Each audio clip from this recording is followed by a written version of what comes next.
things. And I have no problem getting the deal flow, no problem getting lots of opportunities. Most of my deals have been either seller finance. I'm sitting in a Morby method right now, which I've kind of used the Morby method to pull cash out to almost be like my private investors, but looking for ways, hopefully to connect with you on projects like that, as far as, like private money lender for, my lodge Yeah, expansion also. your deal with this lady that's $250,000 down. What is so you've got the lodge, then you got the Yep. property around it. Would you take the land and add like tiny homes to it? What would you do to it?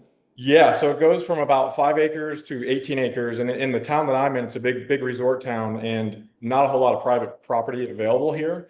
So it'd be Okay. one of the biggest properties. But also the main reason I wanted to buy this was, if you think about the top of Texas, that's basically what my property is. It's surrounded by state land, National Wildlife Refuge. So there's nothing around me. So the goal was to purchase the property around me to keep that sort of buffer from people building nearby. And it just kind of adds to the aesthetic of the lodge. Got crazy mountain views in the background, river view out front. Right now, what I want to do is I'm updating the duplexes that are there. I'm going to convert those from employee housing um, to short-term rentals, but also I do a lot of yurts as well. And because yurts are pretty cheap to enter, 15 grand to put one up. They're warm, and everything I do is seasonal, so pretty easy to pop up. But there's also opportunities to build basically not riverfront, but overlooking the river. Main thing, and I have opportunity. I I have like ski. I like this deal already. You don't even have to go any further. Like Yeah, I would love to do this. Here's what I would do. David, put your cell phone in the side. Do you know how to send me a private message? I do. Okay, send me a private chat message in here on Zoom. Yep. I'll text you personally with me and Heather.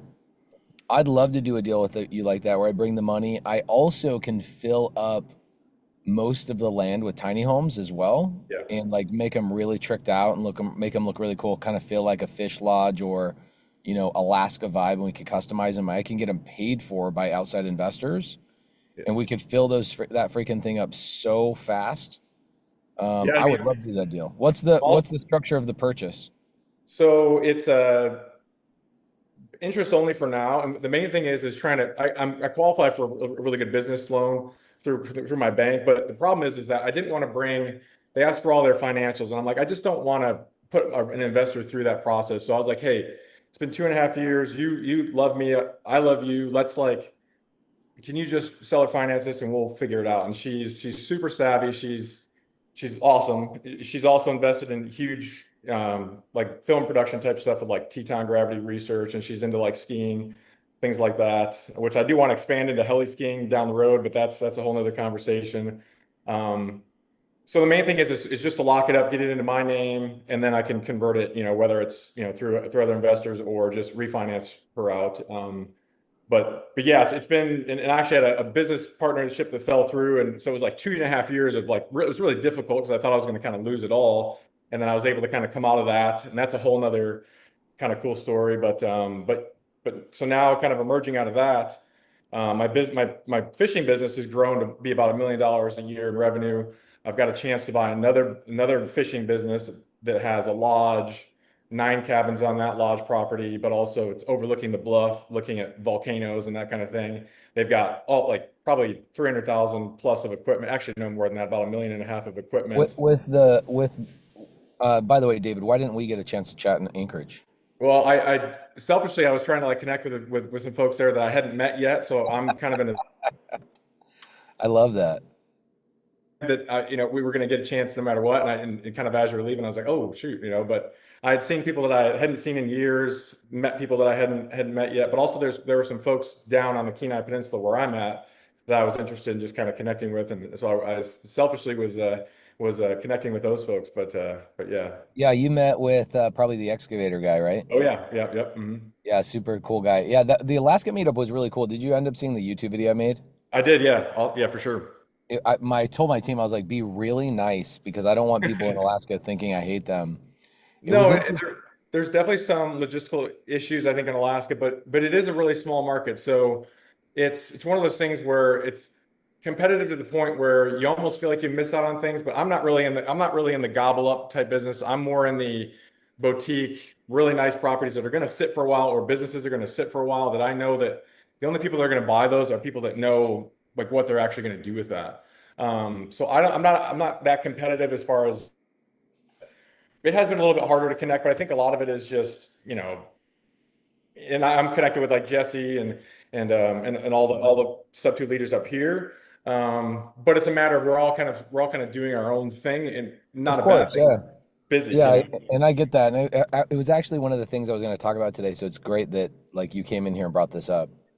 You are not a gobbler of properties, right? Whereas like when I first started in the business, there's a mentality, and I want everybody to listen to this and pay attention, please. There's a mentality of like you have to do a deal a day, that when you jump into real estate, there's the wholesale energy, the fix and flip energy, there's the listing agent, if I'm an agent, their energy that is like very transactional. You have to keep a lot of transactions going in order. It's like fishing. It's like the fishing guide business. Like you can't survive off of one client a year. You have to have as many transactions as possible to do $1 million, right? So absolutely. for me, I used to have that energy. I pivoted more towards the energy that you have, which is I'm cool doing 4 projects a year that are larger and more boutique that fit my business model. And the reason being is not because it's better or it's worse, it's that it fits who you are, what you want to do, what you want to accomplish, right? So um, that honestly is the hardest part of real estate that David's already figured out, everybody, is what the heck do you actually want to focus on? Because the reality, David opens up the Zoom, raises his hand. First thing he says is like, hey, thanks for changing my life. This community is the greatest thing on the freaking planet. And having access to all this deal flow and private money, like David can come on here and go, I need $250,000, and guess what? He's going to get two. First off, let me bring the money to you. I'd love to partner with you on the deal. I appreciate that. I just texted you, by the way. So there's all of those things, but everybody, you have to understand where, if you feel stuck in this community, the only thing you will ever feel stuck by is that you have too much opportunity, and you are going to have a hard time deciding which one to go on. Do we all agree with that, everybody? We got 500 people in this private Zoom today. Do we all agree with this? So you go from YouTube land, free Facebook land, having no opportunity, to holy crap, the power of SubTo is like unprecedented. I've never felt anything like this. Now I have too much opportunity. So it's going to force you to decide who you are, right? And David is super smart. And he goes, this is my lane. This is what I'm really good at. I'm in the Kenai Peninsula. 99% of you guys have no idea what the heck that even means, or will ever go there in your entire life. It's like basically fishing capital of the freaking world. It's like everybody on the planet that has any fishing experience is like, I want to go hang out with David. I want to know David. I wish David was my best friend. He's a fishing outfitter, which means you have guides that work underneath you. You know the business. You know how to catch the fish. You know how to create an experience. You know these people that are coming in and spending money, have money to spend. Good economy, bad economy. People are coming in there and fishing and spending money no matter what. You know that business. And so somebody coming in and going, well, I want this fishing lodge or this, that, and you're like, dude, there's literally 1% of 1% of 1% of people on the planet that can like understand what you understand. And so there really is no competition for you. The only challenge for you is like your own ability to expand, which would be access to capital and access to funding. Well, you have the funding from your seller, right? And then the capital for the down payment. You and I can do that. Totally. If you do the deal with her, how big is the land that she would seller finance to you? So it's a surrounding, it's 13 acres outside of the 5 that I already have, that I'm already operating the lodge on. So it's Okay, 18 so you've acres. got 5 acres. Her portion would add 13 more acres, totaling Okay. 18. Are And those it's like 13 acres, are they buildable, or are they so like, very, very buildable. I have some of them, I have the wells and the septic in place, but when I tell you that like this property in general, the town is ridiculous, like towering mountains, Blue River, like it is super scenic, beautiful. Like it is. I mean, that's why I decided to make it my hometown, and why I'm so passionate about it. But the really cool part of it too is that there's so little other property ever available. Like my realtors was constantly putting pressure, like, "Hey, Dave, like this is the only place that's for sale in the entire town." I'm like, "I know, I'm figuring it out." So you it's guys you guys think you have a lack of opportunity in your town, the Kenai Peninsula? You have to basically you have to fly to Anchorage, drive 3 hours through a crazy drive, or you have to take another plane there, correct? It's like really hard to get there. exactly. But I will tell you that opportunity wise, you know, selfishly, you almost like try to keep these things secret, but opportunity wise, it is one of the most visited places in the world, really. I mean, we're super popular. We explode in the summertime, but I also do a lot of wintertime things as well. So I have like ski trails on my property currently, like so cross country skiing. Um, I've got buddies that we want to do like a heli skiing operation. Not next year, we're going to do a lot of exploration next year, but the following year.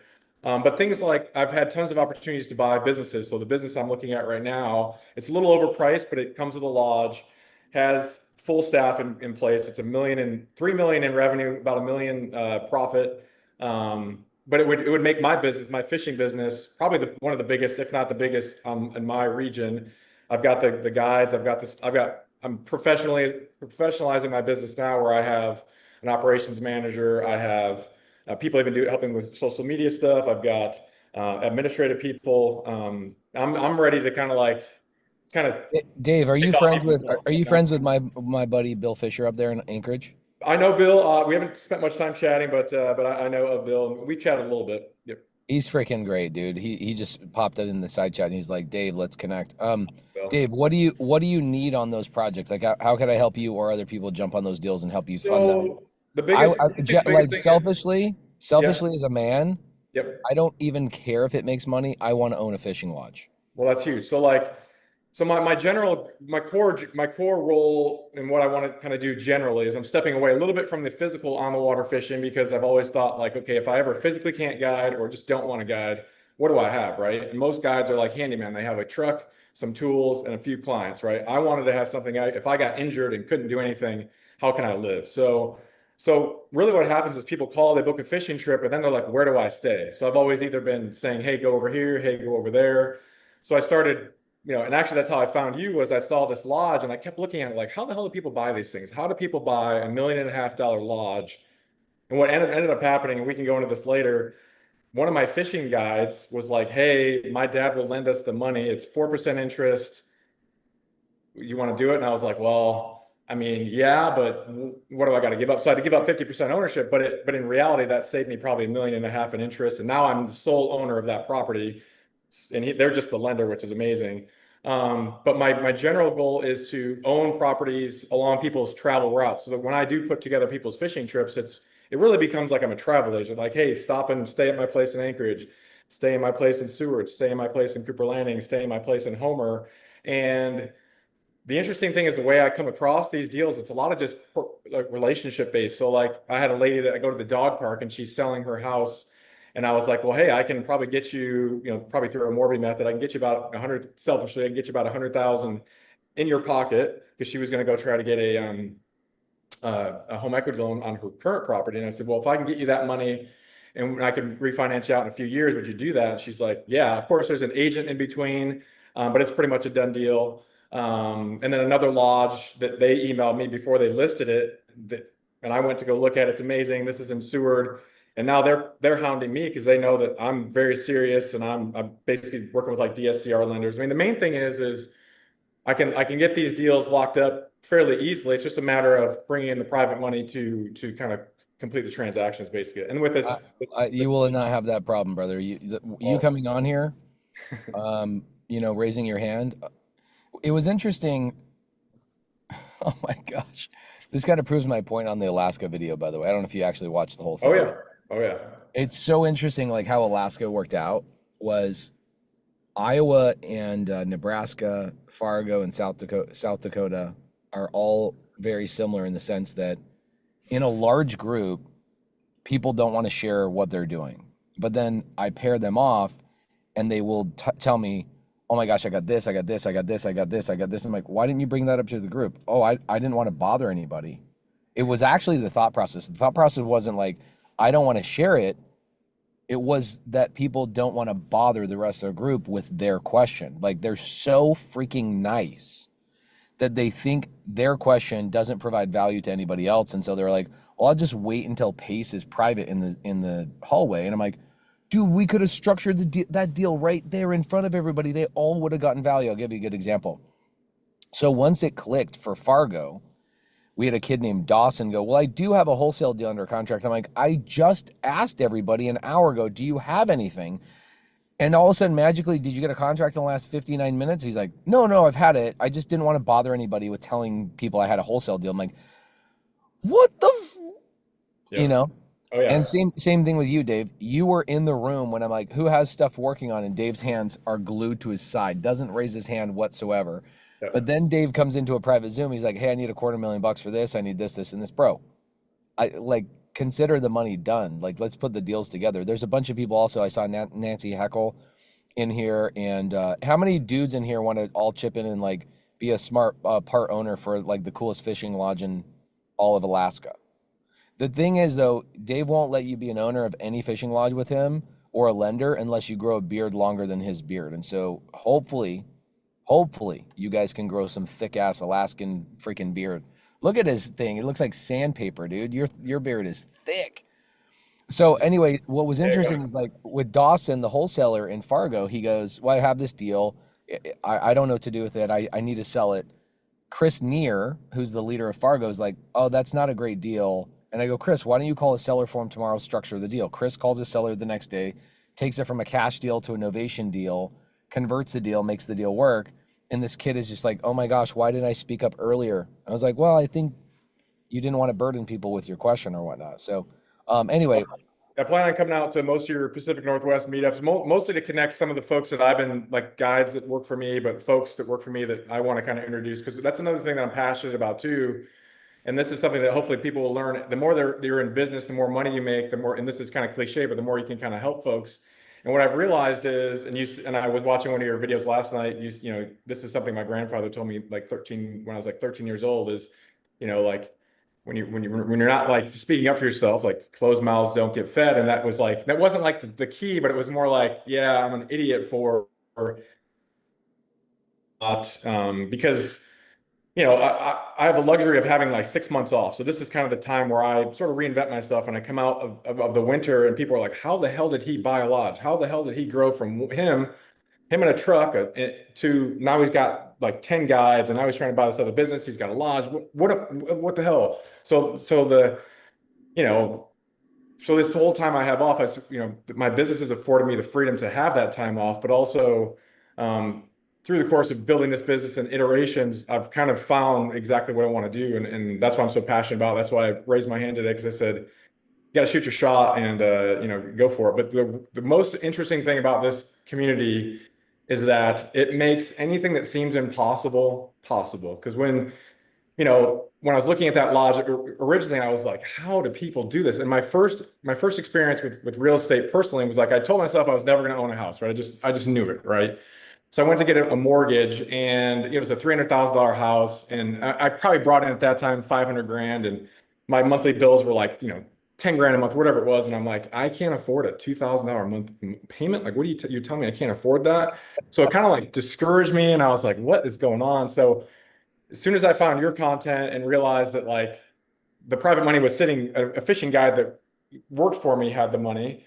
Um, but also the fact that like you can look at any transaction, anything you want, and I think you said this in another video as well. You can look at anything you want, and there's a way to get it creatively, and it's just totally blew my mind that people, especially when you're in your circle, and people are like, well, how did you pull money out of that? Like this house I'm sitting in, I pulled like 80,000 out on a Morby method. I got paid to buy this house. Now I don't look at it as me getting paid. I look at it as now I have guaranteed mortgage payments every month, guaranteed furniture I can put in this place, and just it's like having basically a private lender, but it's things.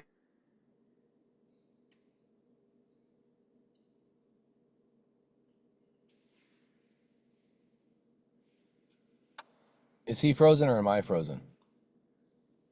Okay, he froze. Okay. And so I'm just mega passionate about it, and just overwhelmed with just like how much opportunity I've gotten because of you. Well, it's, the goal was for me a long time ago. I could go on and on. I've talked about this a lot, so I'll keep it short. But the goal for me was to build the largest collaboration on the planet. And the way that we describe that is a community, but the largest collaboration of like, you've got David right now is in the Kenai Peninsula as a fishing guide, heavily connected to 600 people on a Zoom right now that all want to do a deal with you. That was always the vision, right?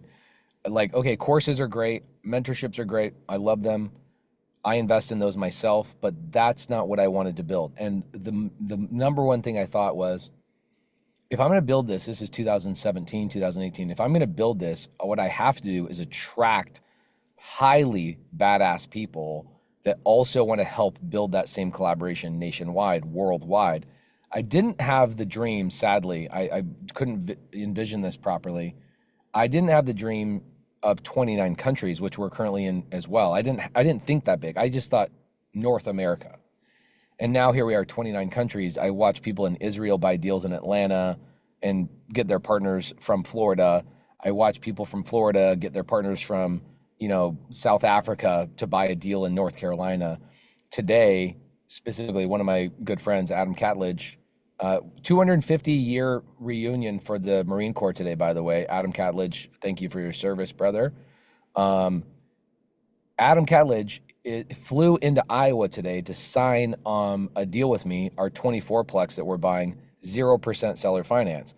Where did that come from?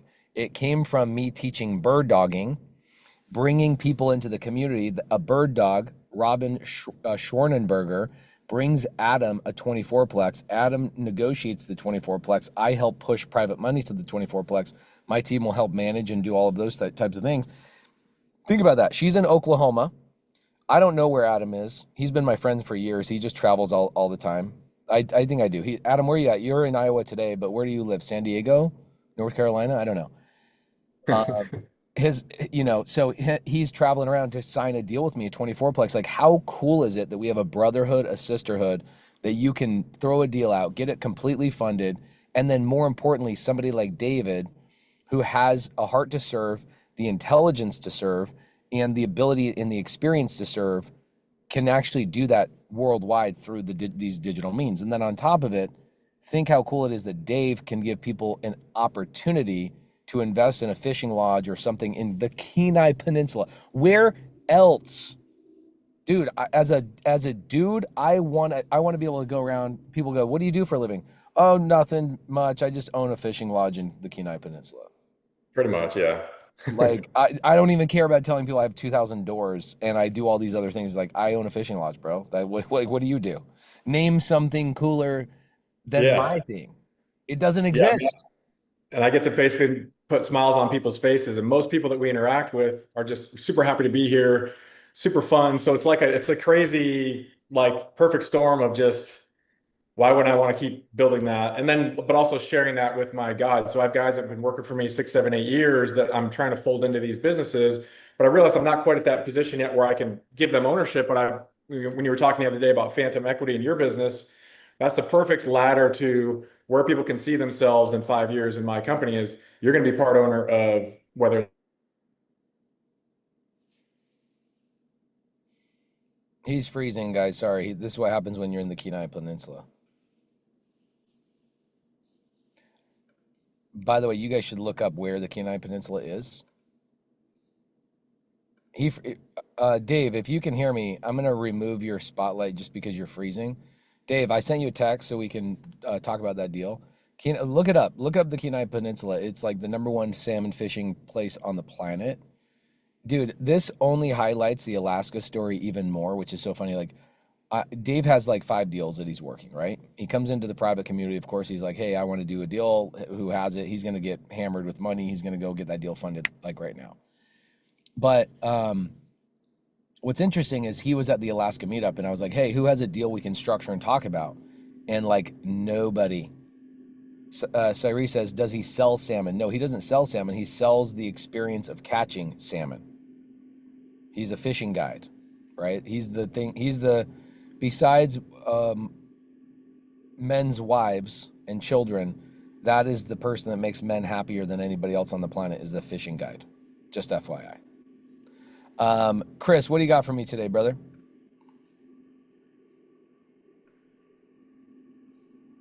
Hi, good morning, Pace.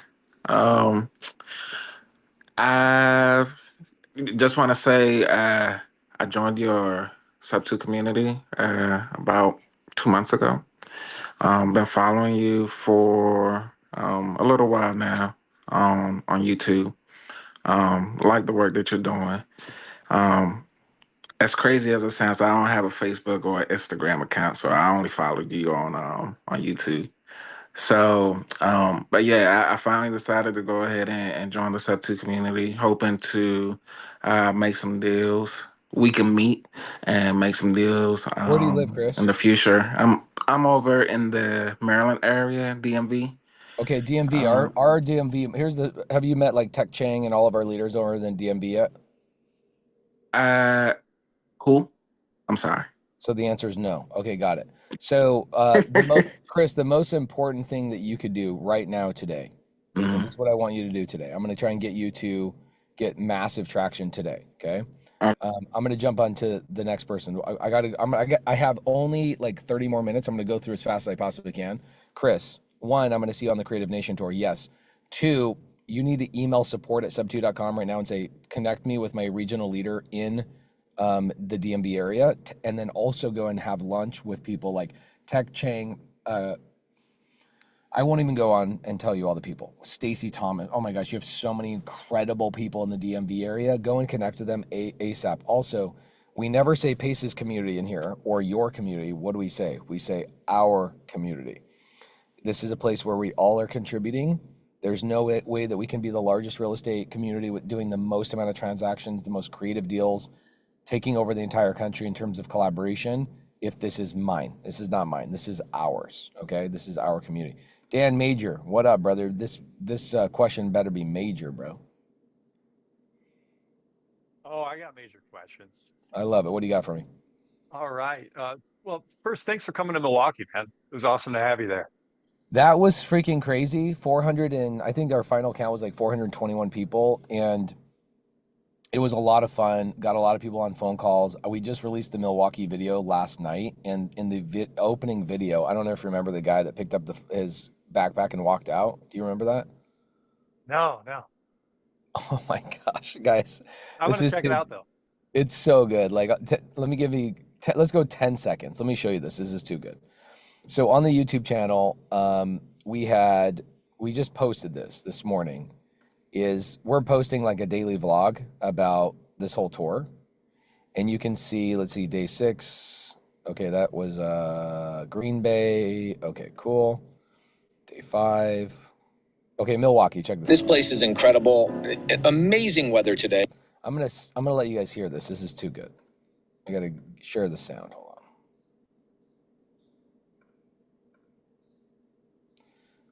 on. All right, cool. It says I'm sharing my screen, but I don't think it's letting me.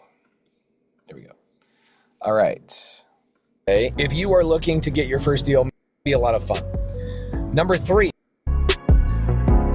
Who has a deal, somebody wants to buy a deal, and I end up like doing a co-wholesale deal, but I've never not been able to get a. Oh no, this wasn't. This was not. You were in Milwaukee or Minnesota? I was in Milwaukee. Okay, different group. That was the Harley Davidson Museum. That's right. That was freaking awesome. Yeah. I helped a bunch of people get their first deal. That was a lot of fun. The one I'm talking about is Minnesota, which was like 3 or 4 days after you. We just released that video last night, Minnesota. When I told everybody we were making calls in Minnesota, there was a dude that literally grabbed his bag, stood up, and walked out. And I was like, oh crap. Anyway, I've learned a lot on this tour. Here's what I've learned. I've learned that most people actually don't want me to get them on calls. Like everybody's like, I want to take action. I want to do the thing. Most people actually don't want that. So the last 2 cities, I've done a lot more educating, a lot more like hour-and-a-half education. They feel good. They're taking notes. They get the dopamine, like, oh my gosh, I'm learning something. So they go home feeling like they had some momentum, some traction. And then what I do in these like towns that are too afraid to make calls, I then work deals late at night with people in the hallways. What happened in Milwaukee is we were doing deals live and working with each other and having a lot of fun, and networking was awesome. That was a really good event. So sorry you and I didn't get to really chat long, but it was good to see you. Well, we chatted for a minute in Milwaukee. I was looking for myself in that video. I'm like a foot taller than everybody in the room. So I stood out. Yeah, But I told you a story in there. Can I share it quick with the gang here? of course, please. So yeah, it was so cool to have you in Milwaukee. And the last time I was in that room, I was previous life corporate space. I worked for Harley Davidson, and I was standing in that exact room presenting to like 200 plus dealers on enterprise lead management systems. So I walked away from that a few years ago, and SubTo has been a huge part of my journey. But it was going to take a lot to get me back there. So something as cool as the SubTo meetup, to be back there and in a new space, it was just freaking incredible. Yeah, that was a fun meetup. We played this networking game, and I said whoever wins the networking game gets to partner with me for like 30 minutes, and we're going to find a deal in the room and structure a deal live. Yeah. So this woman, Charlotte, wins the networking game. She's like, Pace, I've done 50 deals in the SubTo community. I don't need this voucher. I love you, Pace. I don't want to partner with you. So she hands it to a kid named Orville, and Orville ends up partnering with me. We end up doing 2 deals with them right there in the room. And this guy went from doing 0 deals to 2 deals. It was such a cool meetup. I had a lot of fun. Dan, what do you have for me today? That's exactly my question. It's about the deals that were going on in that room. You were looking for resources. I wanted to know if those are going anywhere and if I can be of support locally on anything. Okay, great. So one of the deals is going somewhere. It was a broker in the room. His name is Salvador, I believe. Yeah, Salvador. He was a broker that started to flip. He's not inside of our community. He was starting to flip, and he did not have resources, access to capital, didn't have access to a contractor, et cetera. And so he ran out of money. And where he was at on the deal is he's like, I just need 20 more grand. And I go, well, most people that run out of money on a flip don't have any more meat on the bone. And therefore, I probably don't want to lend on this, but let's look at it. Turns out he had a lot of meat on the bone. And so I sent it over to Heather, and I go, you know what? I went to Orville and I said, hey, Orville, I could fund this guy's money and we could split the profits on it, or I could find somebody else in the room that has the money, and I can show you how to put all these things together just by being in the room. And so that deal, I got funding in the room for Salvador. Orville got his first deal. I think he's gonna make like $2,700 or something like that on the lending side of things. And then the next one was a wholesaler in town that was needed to sell a deal. We talked him down on the deal. Husband and wife duo that do the work themselves bought the deal, and I'm funding that deal. So it was a wholesale fix and flip private money lending deal. Transaction coordinator took it over. It's completely funded, I believe, and will close in the next like week or so. Those 2 deals were with Orville. And then there was a bunch of deals that I was pairing up and putting people in touch with, but I tried not to participate in too many deals. I just put people in touch with each other and then sent them off. Yeah. So those two deals have all the resources they need. Well, cool. I'm glad they're going forward. Yeah, I just wanted to see if there was any way to be of support locally. I appreciate that tremendously. And like, by the way, just so you guys know, Dan is majorly tall. Like are you 7 foot? No, I'm 6.5 feet. No, okay. You literally 6'6". Yeah, you seriously seem like 6'11", bro. You were by far the tallest guy in that whole entire room. Okay, so let's see. How can you help locally in the community? The number one thing is, if I could wave a magic wand all the time for our leadership, the number one thing that I think leadership should be doing is positioning themselves to be a buyer in the local town and be somebody that can bring capital to other people's deals. Those 2 things. Why? Because what ends up happening is people join the community, and the first thing they need is somebody else to go, let me bring a deal to you. Let me bring a deal to you. Let me bring a deal to you. So positioning yourself as the person that is the buyer or has the access to buyers gives people the resources they actually need, right? They don't need another course. I could talk on YouTube for 5,000 hours, and people that don't have the resources of other human beings will never get a deal, no matter how much information I give them. And so you being who you are naturally, and how you're naturally, multiple people came up to me in the meetup and talked about how much they appreciated you. I would amplify that. I would go, how do I know how can I get everybody in the Milwaukee market to know who I am, and that I can be a valuable resource as maybe a buyer or even somebody that can negotiate for their deals. Like Adam Cadledge, for example, I'll bring you up real fast. Lieutenant Major Dan, thank you for coming up here. I gotta zoom through here in like 24 minutes. I'm gonna zoom through a lot of this stuff. Like Adam Cadledge comes into a lot of Zooms, and what he does is, like, after I do the jam session, Adam does another jam session. He does like he does the peanut butter and jelly. I'm the jam, he's the peanut butter. Okay. So like I'm bringing the jam session, he's bringing the peanut butter. Oh my gosh, see what I'm talking about? So what he does is he comes and does another Zoom after this Zoom for everybody in the community. Like, hey, what else can I help you with? Pace isn't in a hurry. He brings us all together, 675 people in here. He brings us all together. Who else needs some additional help? And Adam does that. So anybody in here that feels compelled to do that, I would, one, connect with Adam and go, what are you doing? How are you doing it? Jump into Adam's stuff and see how you can do some office hours. I think as leadership in this community, the number one thing people need is somebody just to listen to them. And it's like, sometimes I feel like my wife is probably one of her most important things is be my sounding board, because as we articulate our ideas, our thoughts, our wishes, our goals, whatever, and somebody else is listening and they give a little bit of feedback, it lets people know, wow, I have resources. I'm connected to somebody else and somebody actually wants to help me. Oh my gosh, I can do this, right? Changes everything in somebody's life when you give them access to another human being, right? Yeah, Rebecca, you're right. Visionaries are vocal processors, correct. Like I will never plan something because it comes to life as I talk, which is weird. Anyway, so Adam, you and I are signing on a deal today, right? Yeah, we're signing at noon today. The notary will be at the hotel at noon. And so I just wanted to hop on here real quick and just say I appreciate you helping me get to this where I'm at today. You know, if I would have looked at back in when I joined in 2022, you know, I would have never thought that I'd be buying a multifamily project. If you'd asked me that 6 months ago, I would have said you're crazy. So it's just a testament. If you do the hard work and do work and fail forward, imperfect action out there, you know, you'll be able to progress, and just, you know, it's not anybody else's responsibility other than your own to get where you want to go. What's interesting about Adam, guys, is it's impossible for you guys to understand the story of who Adam is, right? It's like that Jif peanut butter that he just popped up. Throw that up here one more time so I can see it. What you guys see right now is a completed product with branding, like encapsulated in an easy to consume product, right? That's also what you see with Adam. You see somebody's buying a 24 unit deal, 0% seller finance, no money of his own out of pocket. You see that, a completed, encapsulated thing of peanut butter, right?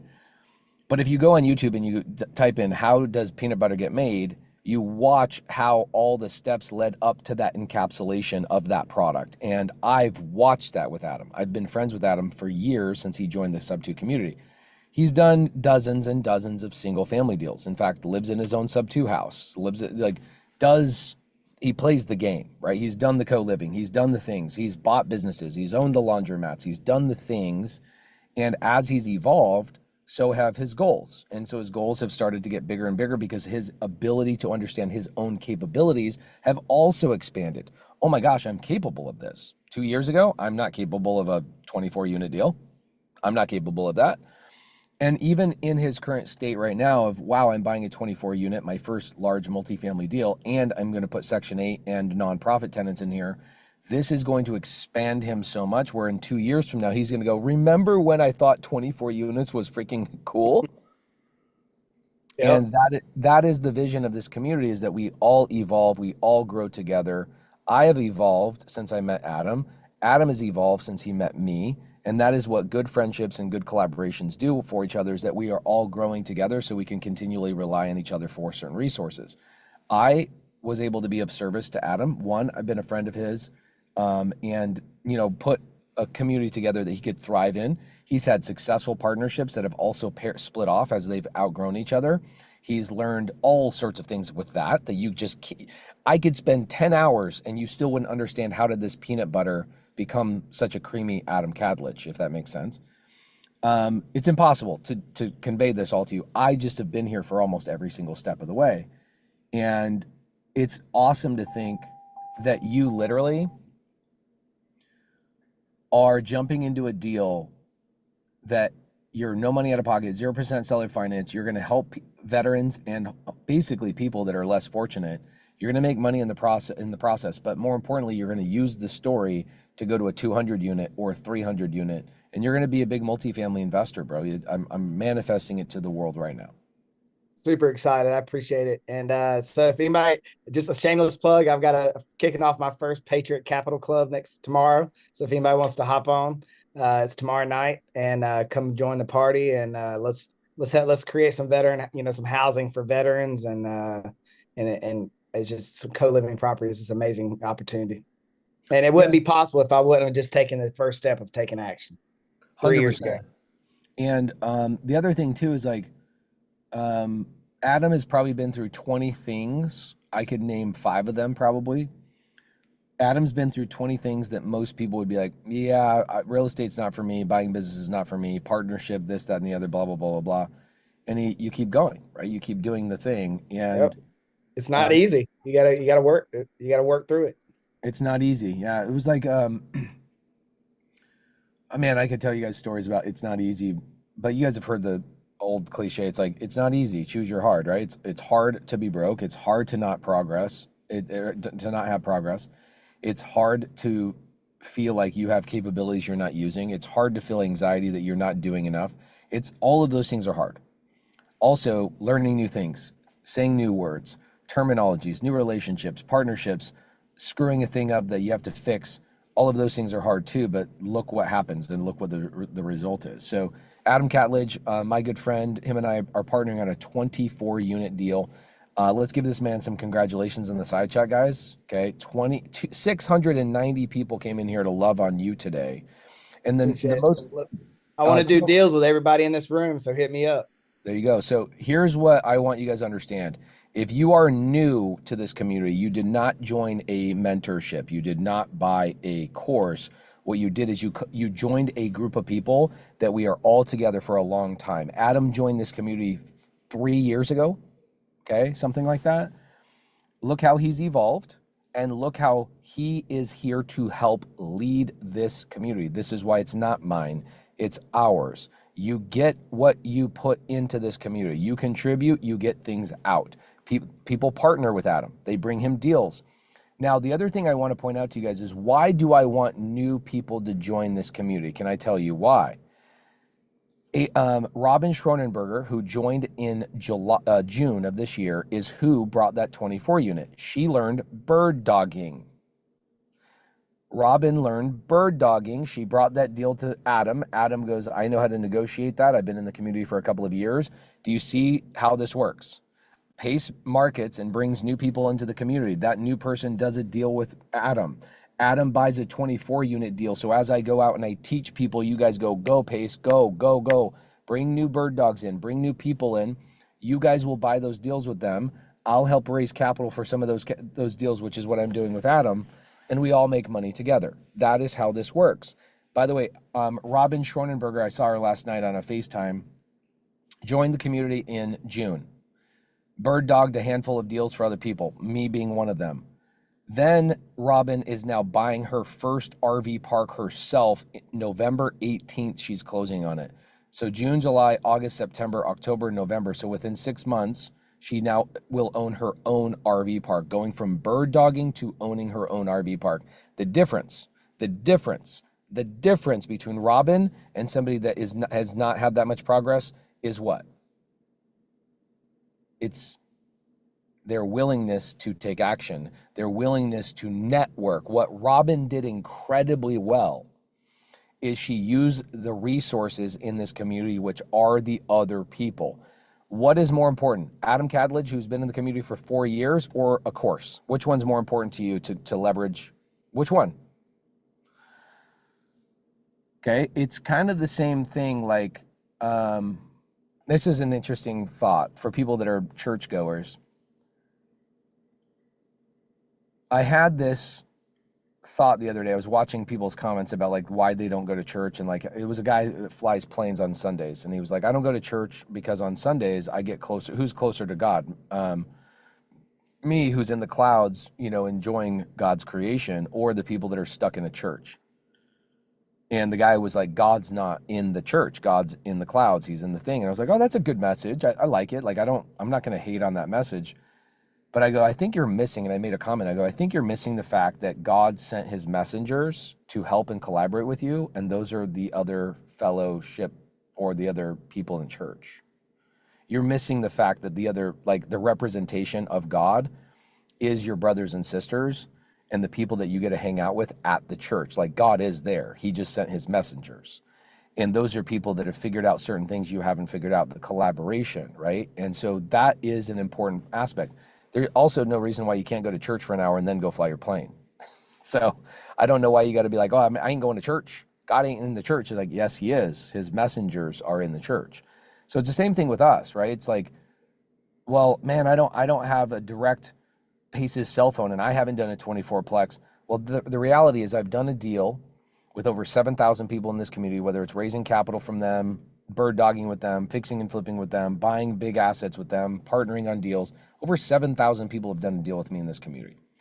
Well, Pace, there's 15,000, 16,000 people in SubTo.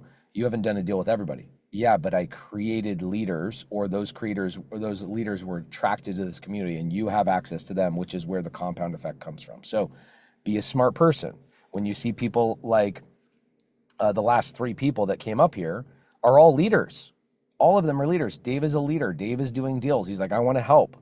He says, I'm going to go to all the Northeast meetups. I want to help you guys. I want to be around you guys. I have access to deal flow. Let's do deals together. You then, by the way, where are my other leaders in the side chat? If you're a leader, say me. Hi, Heather Torres. I see you. Okay, look at all the leaders that are in here that are like, I want to do deals with you, right? Bill Fisher, I see you in here. Hannah, Dustin Seiler, love you, brother. Urania, saw her last night. Steve Hernandez, bro, the way you show up everywhere, you are incredible. Jordan, oh my gosh, you're badass. Badass Boss Jen, one of my good friends over there in Lake Tahoe. Angie Milanazzo, one of my favorite people on the planet. Angie, Dom Milanazzo, their entire crew in Colorado. You guys have Miguel, love you, brother. Stockton leader at Stockton, California. Wesley Pipes in the house. Yes, he's here. So Patrick Mahoney. Patrick Mahoney just brought on 8 bird dogs on his team. Tell me that guy's not a leader. So when you guys are saying, I'm stuck, I'm new, I'm this, no. Say, I need to find a leader I can attach to and do deals with. We are changing the way the industry does deals by collaboration over everything else. Collaboration is by far the most important thing you could ever tap into. So Diane, what do you have for me? By the way, tell everybody how to pronounce your last name because they need to know. It's DeLongshaw. Okay, so I knew you guys were going to get it wrong. You're like DeLong champs? Yeah. Come on, guys. You are all wrong. Diane, how can I help you today? Thanks for having me on, Pace. So I really appreciate it. So we have an RV park. So I have a couple women in SubTo that I've connected with to partner up on RV parks with, and we're brand new. I just joined like a month ago. I went to the RV park challenge, and we had someone bring us a park that the numbers look great. It's already been underwritten by a bank, but the seller doesn't want to do any seller financing at all. His wife's sick, and he wants to take her on this big vacation in January, and he just feels like they've had like 3 offers, I guess, with seller financing, and he said no. But it's a park. It's like they have it on the market for 2.8. It's 10% cap, 280 NOI. It's on like 46 acres. They've developed 20 of it, so it's got room to expand. Right now, it's got 93 RV pads, 3 cabins, a pool, a pavilion, 2 bathhouses. Sold. What do you need? So I need to know, like, I guess I just need to know, what is our next step to actually put an offer in on this park? Okay, so here's the next step. Remember, creative finance is multifaceted, right? Because a lot of people go, oh, somebody says to me the other day, they go, well, I'm doing seller finance, but I know that's not what you guys do in SubTo. I'm like, why do you think that? Like, well, your name is SubTo. I'm like, no. We named our community, kind of tongue in cheek, we named our community the SubTo community because we live life subject to our own rules. That's the reason why we called it the SubTo community. We will operate in this industry subject to our own rules. We're not going to do it the way that everybody else has been doing. That's why we named it SubTo. But we do SubTo. We do seller finance. We do Morby methods, which is essentially what you pitched. You pitched, let me get a lender, have you carry back a second lien position, a portion of seller finance. That would have been a Morby method. Let me do maybe a lease option. There's so many different ways you can get this deal done. Another creative structure is getting a loan and raising the capital and bringing on some partners. So Diane, you would probably, for a $2.8 million purchase, you would probably have to raise $600,000 or bring somebody like me on as a partner to get this deal done. That also is a creative way to get a deal done. If you have no money in the deal, that's creative finance. It doesn't matter if you use a bank and you raise money from private money lenders or private money partners. That is how we do this. So Diane, smartest thing you could have done, okay? Anybody can go find an RV park. Anybody can go do that. Like, you know, if I'm streaming on YouTube or on Facebook or whatever, anybody can go do that. You know what they don't have access to? 705 people that are in the side chat right now that are like, I want to get into an RV park. How do I pitch in 15 grand? How do I throw some money in there? That is your next step. Your next step is who's going to bring that extra capital to me? You already have a lender that have approved you guys. Is that correct? Well, they haven't approved us. They've approved to underwrite. They've underwritten the park. And So what's it's their term sheet? bankable. How much money will they give? There were two options. I think one was 75% and one was 65%.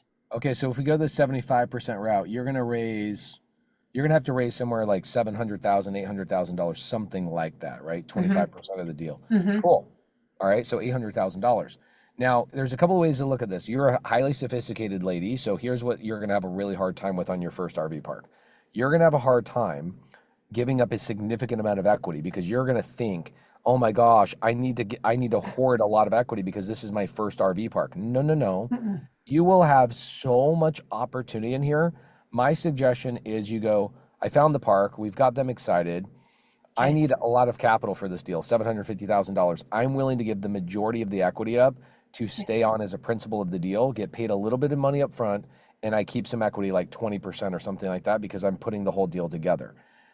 If you do that, give up the other 80%, move on to the next park, get a second park, a third park, a fourth park, et cetera. And by the time you're on your third park, you're probably owning them entirely on your own, right? So that's what I would suggest. I would suggest, hey, I'm going to give up 80% of this. How would you do that? Well, you need to calculate exactly what you need. You also need to then calculate, you know what we should do? This would be a fun Zoom. This would be a fun like follow-up Zoom. Diane, I want you to do me a favor. I want you to send this deal to Heather at pacemorby.com on my team. Probably, if it's got extra pads, I might just buy it with you, keep you on as an owner, and give you a fee, and I might take the majority of the equity. I might take 85% of the equity. I might take 90%. I don't know. That could be option one, but either way. The other option, the other option is Heather on my team can help you underwrite and look at the deal from a standpoint of if Pace was going to raise money for this deal, how much would he raise? What does that look like? How much do our investors get on a monthly basis?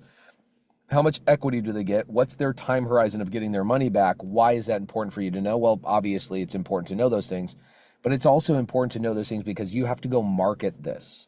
And in order to market this, right, we're kind of lightly marketing it right now to the inside private community, 710 people in here. But those 710 people don't know where it's at. You don't have it under contract, so you don't want to talk about it quite yet. You also don't know what you can promise them because you haven't quite gotten that far. Going to Heather and asking, hey, how would you market this? How would you package this? How would you put this together so I can attract the right investor? Option one, bring it to Pace. Pace buys it, keeps you on as an owner. Option two, use Pace's team to go raise capital somewhere inside the community. More people can now partner in on, like for example, Diane, if I went to the whole group of people that were in my office with you and you came to my office and I said, hey, Diane has a cool park. She just needs to raise money. We had 200 people in your group. Do you think we could raise $700,000 from that group? Yes. That's probably what I would do. I would literally take an email, I would help package it up, and I'd go to that group and I'd send out an email, go, hey guys, who wants to partner with us on Diane's first RV park? And you'd raise more than the $700,000 you need. That is your next couple of steps. Okay. And what I'll do is I'll send a screenshot of me and you chatting to Heather. And so Heather is aware that you're going to be sending her an email. Okay. Thank you. It's almost like when you're in SubTo, it's almost like it's just too easy. I love it. It's amazing. It's pretty cool. It's the way it should be amazing. done, honestly. Okay, so I'm just telling her Diane is going to reach out, and I'll send you a voice memo of why once I'm off the jam session. Cool? Yes, more than cool. Thank you. Solve the problems, right? It's like, it's so interesting. People are like, how do when I was first learning how to raise capital 10 years ago, I paid somebody $60,000 to teach me how to raise capital. They didn't give me access to capital. You guys join SubTo, and guess what you have access to? 710 people that have capital and all want to join in. Like, just the access to capital alone, if somebody told me when I was about to pay this guy 60 grand to teach me how to raise capital, they said, hey, we'll either teach you how to raise capital or we'll give you access to actual private money lenders that want to partner with you on your deals, but that's going to cost you $250,000. This 60 grand is going to teach you how to go find those people. I'll just give you access to those people and they'll want to actually jump in with you. I would have chosen $250,000 all day long. Sure. Right? Yeah. You guys have that value in here. And Diane, kudos to you for taking advantage of it, raising your hand. Let's do that deal together. I'd love to do it. I also need to close a couple of parks before the end of the year, so this would be good. Okay, awesome. Thank you. Okay, you're awesome. Thanks. It's too easy, guys. It's too easy. Lizbeth, did you communicate with Melissa on my team about calling the seller? You accidentally muted yourself again. You got to unmute again. Hey, yes. Good morning. How are you? Yes, I did Good send morning. her a message, but I haven't heard back. Okay, cool. That's why you raised your hand? Yeah, just making sure to see if she has already probably seen my message, or do I need to reach out again? I'll tell you, reaching out to me is never the right choice, but you're doing the thing because you know how to be persistent. So I just texted you and Melissa together. You're on her cell phone now. Okay. Also, guys, remember, my employees are not lunatics like me, right? Like, they're not working Saturdays and Sundays. So if you guys reach out to them, like Melissa, for example, okay? Freddie Ray says, I don't have capital. How do you not have capital, Freddie?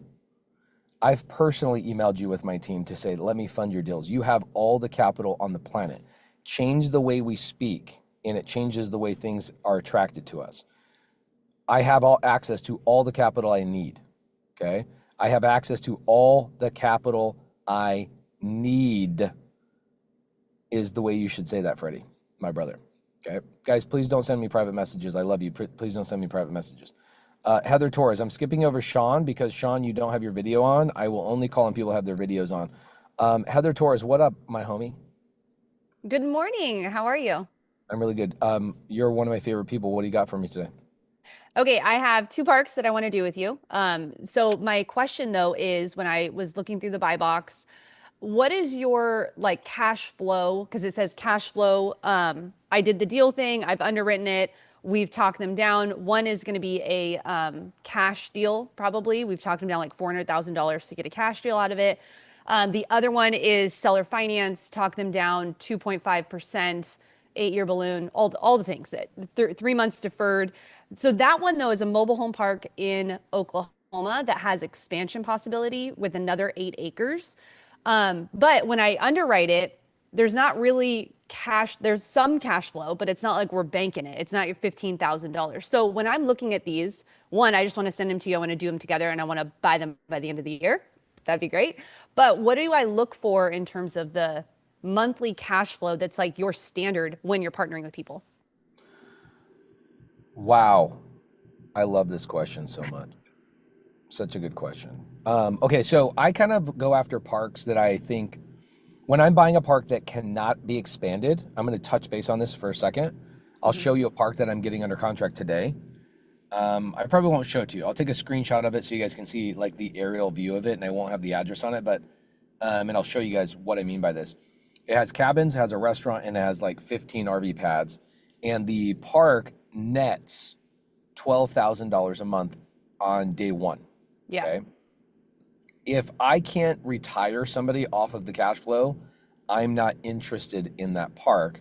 However, I'll tap into this just a little bit deeper. Give me just a second. Okay.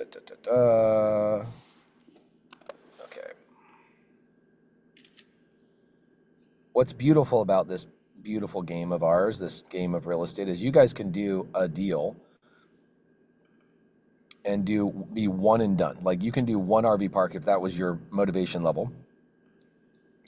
And this RV park, for example, has a couple of things attached to it. You can see the NOI, or the net operating income here, is $403,000. I bring in private money.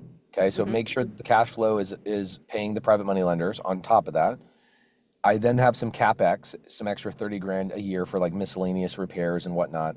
And you'll see that my cash flow after all my debt payments, after my private money lenders, is enough that most people could quit their job, right? Like most people could quit their job off this one deal. Those are the kind of deals I go after if it cannot be expanded. So when you have a mobile home park, for example, the one that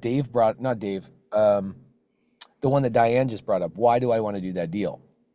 The reason why I want to do that deal is because she says, well, we have 46 acres that are undeveloped that we could expand. Okay, tiny homes, Section 8, nonprofit tenants, I could fill those things up, or I could even do more RV pads or whatever. But if there's more acreage, and Heather, if the property is breaking even, but I have the ability to expand and amplify my cash flow, I will do that deal all day long. What I don't want to do is buy a deal that's losing money, cash flow wise, after my debt service, and my debt service includes my private money lender. So anytime you go, okay, well, for example, the cash deal or let's do the seller finance deal. The seller finance deal, how much money down payment?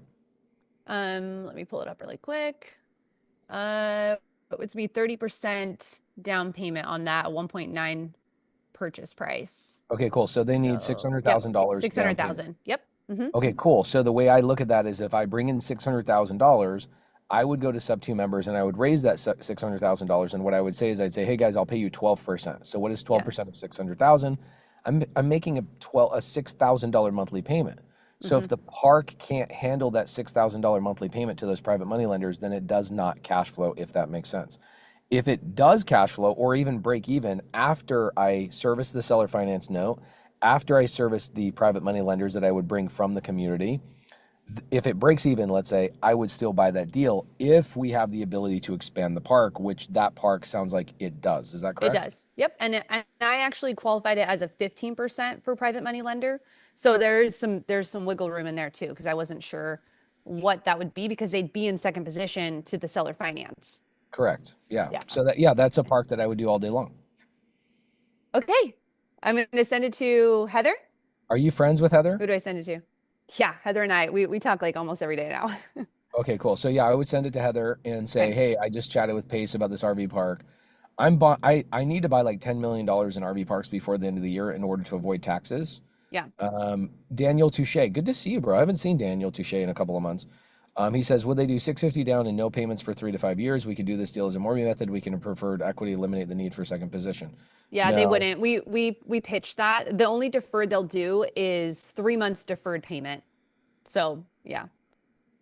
Love that. The answer is yes, I like it. Did that help answer your question? Yes, amazing. I have one more question.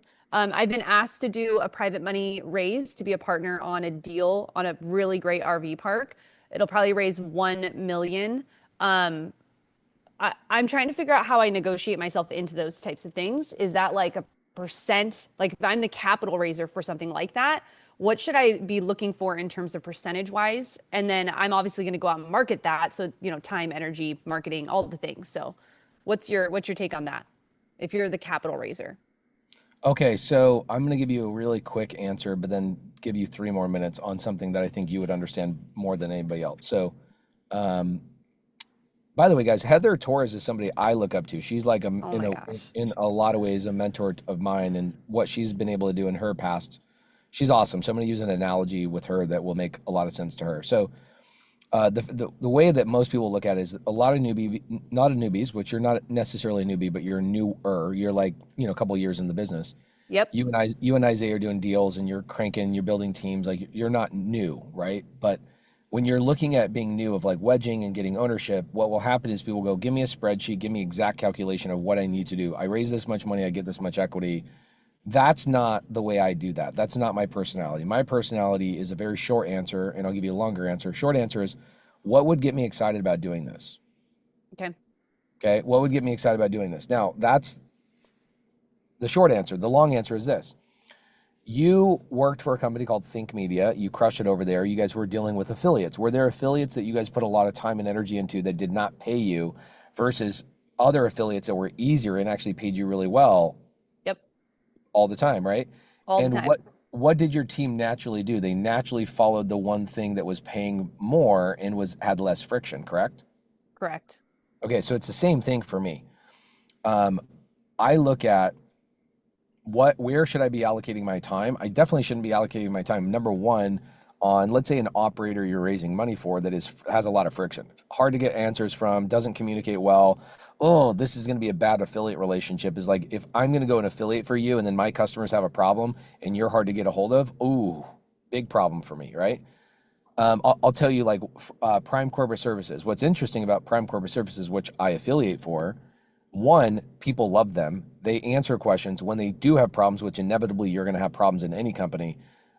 Prime Corporate Services jumps on those problems. Meanwhile, there's a company that would be willing to pay me more money to send them LLC structures, but they don't answer the phone. Right. And so I have to make that decision of what I want and where do I allocate my time. Better for my customer, right? If you're going to raise capital, one of the scariest things ever, let's imagine, Heather, you've raised the money already, and the operator you raised the money for stops communicating, and now you have to take over. Mm-hmm. I already know you. Peace of mind is important to you. Same thing with me.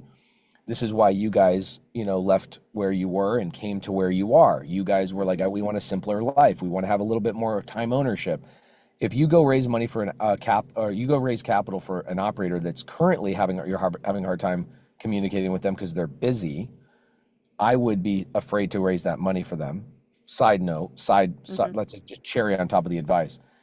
I would then go to Isaiah, or to maybe, I don't know if Isaiah is running the wholesale operation while you're doing this, or if you guys are having these conversations, but I would have the conversation and go, what would get me excited?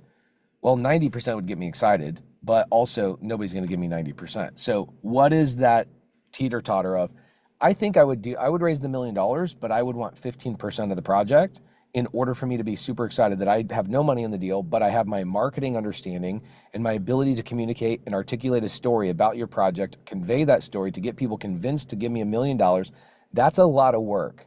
It's not just, I got a deal. It's the same thing with an affiliate. Just because my affiliate is a cool affiliate with a good product doesn't mean people buy it. Right. You understand this better than probably even I do. You have to be able to articulate the benefits of this product to the consumers so well that it's effortless for them to invest. That is a skill that you should not discount at all. And so I would not be shy about asking for what would get you excited. Okay. And so for me, it's a gut feel more than it is anything else. It's like, okay, let's do a test. Heather, would you raise $1 million for somebody to get 1% ownership? No. No. Okay. Would you feel a little bit queasy or uneasy asking for 20% ownership by raising capital? Okay. By the way, the internet could be me. I'm on Starlink, so it could definitely be me. Sorry, no, it was me. My kids turned on their headphones. Oh, got it. Okay, so 20%. I mean, I'd feel better with 20%. I know you'd be excited, but now where I feel like that's the cusp of like, ooh, I'm probably pushing the operator a little bit more than I should be, because also the $1 million, those people need to have some ownership probably as well, right? And so you have to understand there's only so many ways you can cut the pie. You do understand this incredibly well already, and so what I would do is I would look at it and go, I'm going to go to the operator and say, hey, I'm happy to raise the $1 million for you. What would get me excited about doing that for you is getting 20% equity. What do you say to that?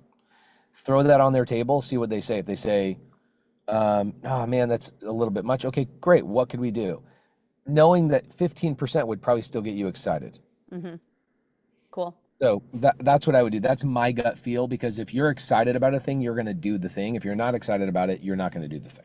Yeah, love it. Yeah, I was just trying to, again, deciding where to put the time and energy is like, do I raise that and I get a percentage of someone else's deal? Do I find 4 deals that I can just partner with someone on and I'm spending my time on that? So I'm kind of in that, I'm in the world of so much opportunity that it's incredible. And I'm just working through what's the best way to do that and still homeschool our 3 kids and still have the time freedom and all the things that we're really passionate about. So Yeah, it's interesting. Like, I could talk about this for 5 hours, and I don't know that it ever satisfies the problem that human beings we all have, the striver's curse, which is like, I want to go. I want it to be done now. I don't want to wait for it, type of thing.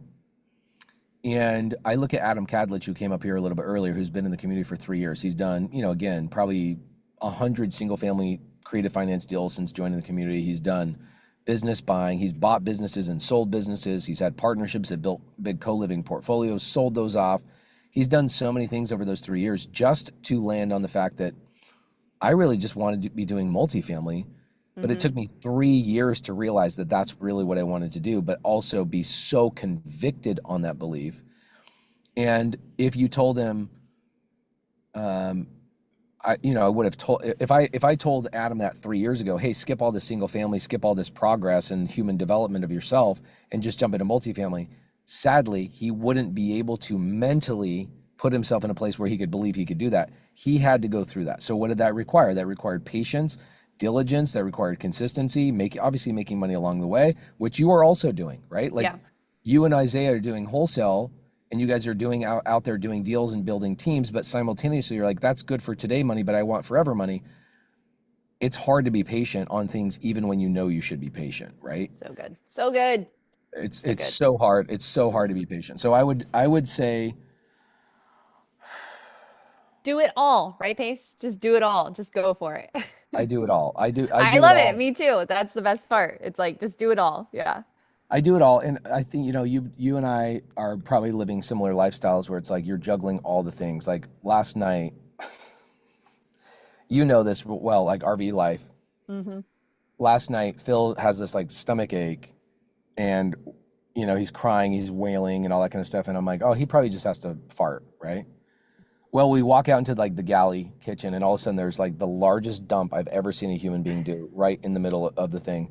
Meanwhile, I just step over it while I'm voice memoing my team about an RV park we're buying. We're like, oh yeah, da da da da da, blah blah blah blah blah. And in my mind, I'm like, my team has no idea I'm jumping over the size, like a freaking football-sized dump while I'm talking to them about a seller finance RV park, because you do it all and you integrate it all, and that is the perfect life. It's hard. And I'm also grateful for it because it truly keeps 99.9% of people out of the business, because other people would have been like, oh, there's a turd in my kitchen. I guess God doesn't want me to be successful. I have to stop everything I'm doing and clean up this turd. Yeah. I know, guys, I know that this is not super like, I should be in a suit and tie and I should cut my hair and trim my beard perfectly so you guys can see that I'm so perfect in my life. But the reality is, who says that, Pace? Who says that that's what it has to be? Who says? No one. We get to make up our rules. Yeah. We get to make up our rules. That's a good point. It's like last night I go to the meetup an hour early and I'm just like testing out. Sometimes I go to meetups, or like kind of like when I speak on stage, if I go speak at Aspire Tour, there has to be a big hubbubaloo for like when you walk out, like walkout music, hype music, this, that, and the other, and they put you on a stage. I mean, you know this well, you've ran events. You have to make the speaker look perfect in order for people to think, oh, this person's credible enough. I need to pay attention, take notes, do what they say, right? There's a whole bunch of human behavior that goes into our minds of like, oh, this person, it's the pageantry of it all, right? And so what happens is, because you have to have pageantry to get people to pay attention to a human, there's this weird world that people believe, oh, life is supposed to look like that guy's life. Like my life's supposed to be like Ed Milet. I have 4 security guards that walk around with me. I have 5 assistants. I don't touch anything. And life is perfect because it's like scheduled and time blocked and nobody tries to mess with my time blocking. Life is perfect and nobody's taking a dump in the middle of my RV in the middle of freaking Des Moines, Iowa. Right? So the answer that Heather Torres is saying is, you do it all the time, at the same time. It's integrated. You voice memo as you step over a turd. In fact, make that a t-shirt. Do the voice memo as you step over the turd. Love it. Haven't showered in 3 days. It's fine. It's fine. Yeah. Haven't showered in 3 days. 100%. Yeah. I'm not wearing socks. somehow, some way yesterday, I'm walking around all day long with my full-on shoes on, but I have no socks. And I'm at the meetup. I'm like, I have no socks on. I've been Yeah. rocking no socks all day. What the freak? It's crazy. It's crazy. Okay, I took up a lot of your time. You're amazing. I am so pumped. I think we're bringing the RV to like 6 locations, so I'm pumped about that. Also, if people have not watched the daily vlogs that you're doing on YouTube, gold. I mean, literal gold. Like I can't even express to you. I'm like studying exactly what's happening, what you're saying. Isaiah and I are going, I think, to 6 of them. Our goal is to get involved in 20 deals in those 6 meetups, and we're going to document it. So it's going to be super fun. I'm excited. It's crazy. I thought, Heather, thank you for this, by the way. I don't think it's taking up anybody's time incorrectly. This is like super helpful for a lot of people. But anyway, did anybody get value from the voice memo over a turd comment? Like, it's so real life. It's so real life. Oh man. It's like people are like, I'm going to wait for the perfect time and the perfect. I got to sit in my little cubicle box. Well, you know, people think you got to be Alex or Layla Hermosi. I'm like, I'm sorry. I'm just not that. I've got kids everywhere. I got dog. What are we doing? We're doing 5 things at one time. Like, yeah, that's not our real life. And that's okay. Because who says that it has to be that, right? Like, who's the person that made the rule that said you need to show up in a suit and tie? Who is that person? Who's the person that said you have to educate your kids in a box? Who's the person? Like, you know what I mean? Yeah, and who's that person? And if I could find out who that person is, do I want their life at the end of the day? The answer is no, I don't, right? Right. So, yeah, the meetups have been awesome. I thought, I was messaging my team, this will be helpful for you as the meetups come closer to where you're at. Yep. Are you going to Knoxville too? We're trying. It's the day before Thanksgiving. We're hosting at our house. So I think I'm going to do everything the day before so that we can try and make it over to Knoxville, and we'll just drive home that night. Okay. I know that's challenging. It's at Jerry's farm, which will be huge. So cool. like, yeah, it'll be good to for you to connect with his family and all of that kind of stuff. And I know it's a challenging time. We also have a meetup that's like the day before Christmas Eve. Like this is the craziest thing I've ever done on the planet, but, the meetups have been interesting. I've learned a lot of things. So a couple of things I've learned. Number one, not everybody actually wants to get on calls. They're like, well, I'm a buyer. Why would I need to get on calls? I'm like, yeah, I understand that. But like, let's just all have this as a fun board game. We also could play the cash flow game by Robert Kiyosaki. Would you rather play that board game or would you rather us all get on calls? So I find that there's a lot of people that are coming to the meetups that actually don't want to get on calls. They don't want to work leads. And it's not because they're not afraid. It's because they are like, no, I joined this community because I just want to buy deals from other people. Mm-hmm. And so they'll go, I'm good. I don't want to do that. And I can't call them afraid or scared. They're aware. They're aware of what they actually want. So I pivoted this last couple of days and I tested a new model for the meetup last night, which I think is going to be like the new model for a week or two to see how it goes, which is I show up 30 minutes early. What people have been asking me to do is show up an hour late because they want the pageantry of Pace Morby showing up. It's like, guys, I'm an idiot that hasn't shaved his beard in a month. Like, I'm not that special, right? So I'm showing up 30 minutes early. I'm asking questions of like, what are you stuck on? What are you stuck on? What are you stuck on? And then I spend the first 45 minutes of the meetup teaching about that topic and giving the people that are there to be buyers and get educated, I'm giving them the education. Whereas for the first 13 stops, what I've done is I go, hi guys, I'm Pace Morby. We're breaking up into teams and we're making calls.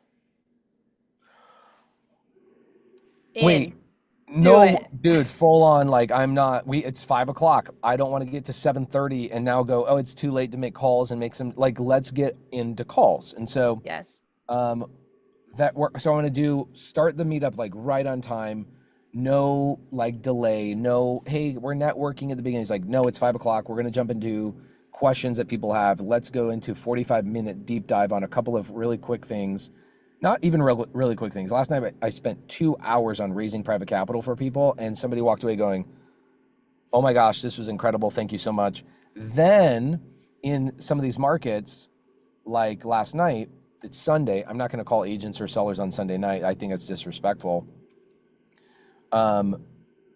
What we did is we just worked deals in the room, right? So on some of these meetups where we can't call, we're working deals in the room. For the other meetups, what I'm going to do is I'm going to do education for an hour, get people warmed up and excited, make some jokes, get people, break the ice so people are more apt to network with each other.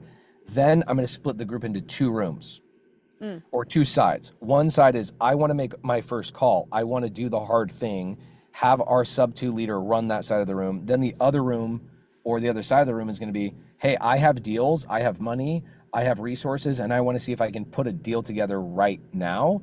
And I'm going to test that where it's two separate sides of the room. Now, what will happen, I think this is a challenge, is that now people will go, well, there's another room that involves doing deals that doesn't require me to make a call. And I'm going to see how many people are actually wanting to just jump over there and quit the calls.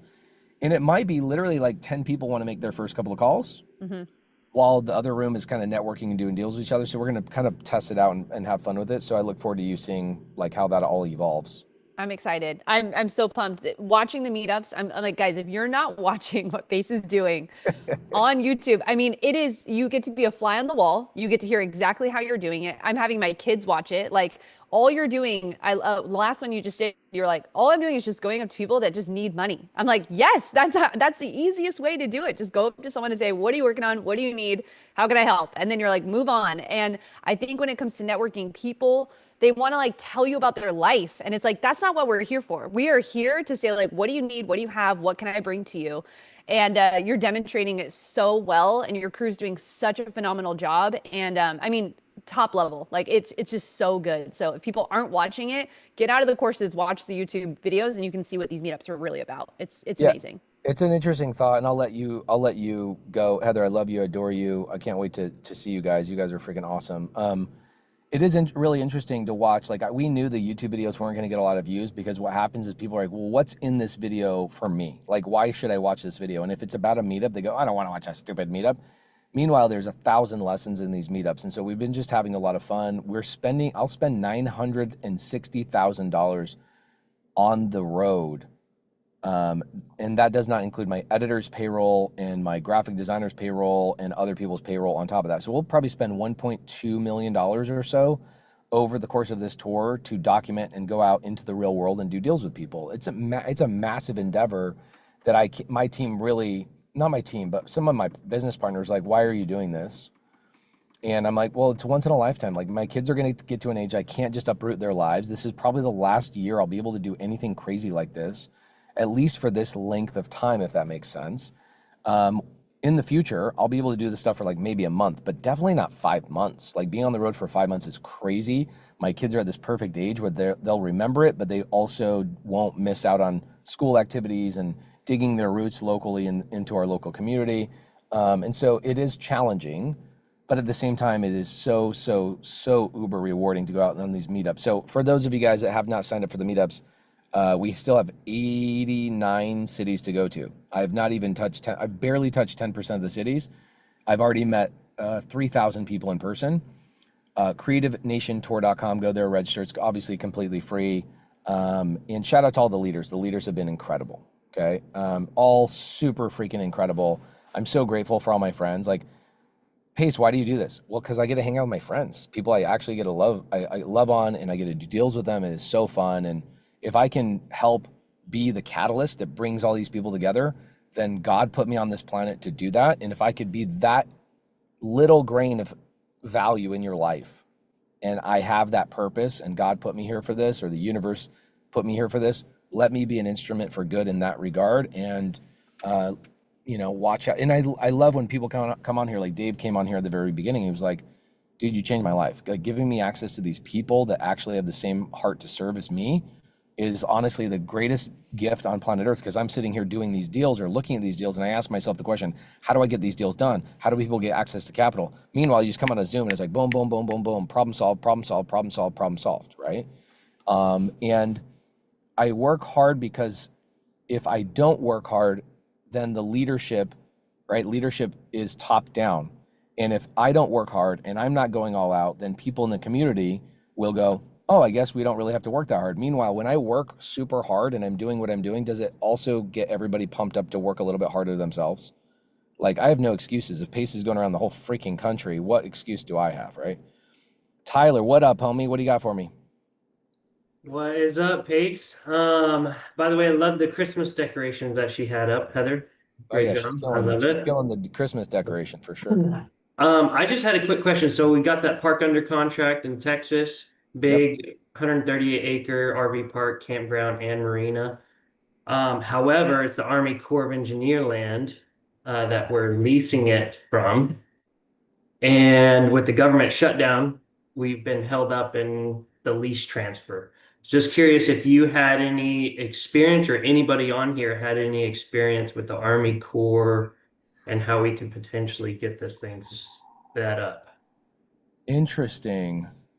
Okay, anybody have any contacts, relationships in the Army Corps of Engineers? In Okay, Texas. Ooh, Fort badass. Worth specifically. So it's the Fort Worth office specifically. Okay, so Badass Boss Jen says, this is what I do. She's a good friend of mine. I would reach out to Badass Boss Jen if you don't know her. You don't know Badass Boss Jen, Tyler? I've met her, but I don't know her very well. Okay, no. you need to fix that today. That's the solution to your problem right there. Boom. That's why you came on here. Lucas Burnett, what up, dog? How you doing? What's up, brother? Hey, I'll make this really quick because I know you're a busy man. So I actually had a closing call on Saturday, and I had an objection that I've never had before, and I wanted to see how you would have handled this. The guy told me that he had a portfolio of over 40 properties.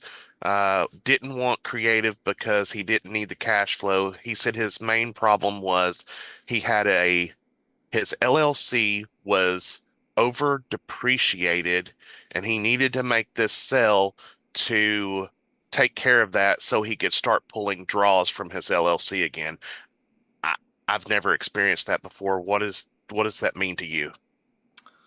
Okay, so when somebody says my LLC is over depreciated, that means that he's taken too much tax benefits against the asset. He's taken too much depreciation against that asset. For him to say, I want to sell it so I can take draws against my LLC does not make a lot of sense to me. And so I think that there's maybe something he said that you didn't quite pick up. Yeah. I mean, it's an RV park is what it is? No, it's single family. Okay, single family. He sounds like a landlord, right? Right. Okay, cool. So if you have a single family landlord, hold on, that has a depreciation issue, what I would do is, I mean, why not? Here's what I do, Lucas. Why don't you have Melissa have me call this guy and see if I can help you out with that? Cool. I would love that. Because right now all he wants is a 140 cash offer, and we looked into a DSCR loan, and at 9% interest on the DSCR, our payments would have been more than the rent rates in that area because I'm doing it with Mark Freese, and he's actually wanting to keep the property because it's in flawless condition, and he just wants to throw it up as a rental. But at 140, it just won't work. And yeah, here's what I would do. I would email Melissa at SubTo.com and have her book a call for me to do this during the jam session. I'd love to help you out, chat with that person. I don't know what that objection is. Honestly, I think you might have misunderstood what he was saying. Cyrese Proctor, what's up? You might be frozen. Let me warn you, I am not properly dressed. I'm in my pajamas. I love and I it. want to make this short for you. So I have a foreclosure that's going for auction. I've called multiple people and actually have been connecting with people on the Zoom as we speak. So I have a foreclosure that's going to be up for auction on Wednesday. I appealed to the buyer, the homeowner, multiple times, and there are multiple objections because she's been in this position many times and doesn't think she's going to be foreclosed on. There is an actual bid on the property. It's for $36,000 and change. And what I wanted to do at this point was put a bid in, get some gators together, put a bid in so that we can acquire the property. It's in pristine condition, inside and out, and then just do a fix and flip. Okay, what market is this in? This is in Jacksonville, Florida. And I have family that lives all around this house. It's in pristine condition. She owes more on this house. She owes over $274,000 on the house. Okay, so she owes $274 on it. So you're thinking about buying it on the auction, is that correct? Correct. Okay, cool. And there's a current bid on the property for $31,000. 36 and change, correct.